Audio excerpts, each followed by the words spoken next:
आरती, पापियों को पाप से है तारती। श्री भागवत भगवान की है आरती, पापियों को पाप से है तारती। श्री भागवत भगवान की है आरती, पापियों को पाप से है तारती। श्री भागवत भगवान की है आरती, पापियों को पाप से है तारती। पापियों को पाप से है तारती, पापियों को पाप से है तारती। बोलिए श्री भागवत महापुराण की जय।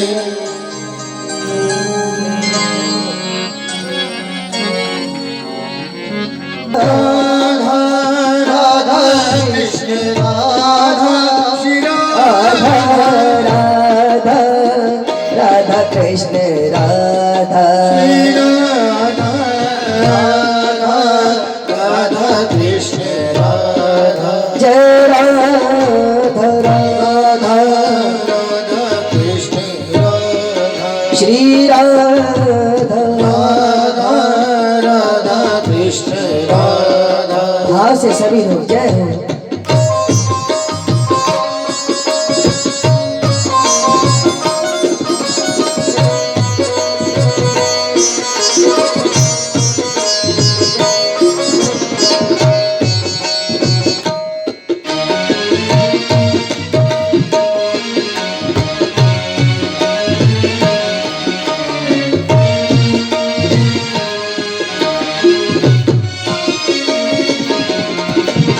राधा राधा कृष्ण राधा राधा राधा राधा कृष्ण राधा श्री राधा राधा राधा कृष्ण राधा राधा राधा कृष्ण राधा श्री राधा राधा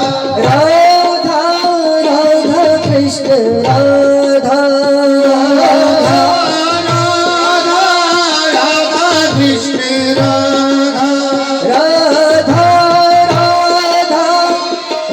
कृष्ण राधा राधा राधा राधा कृष्ण राधा श्री राधा राधा राधा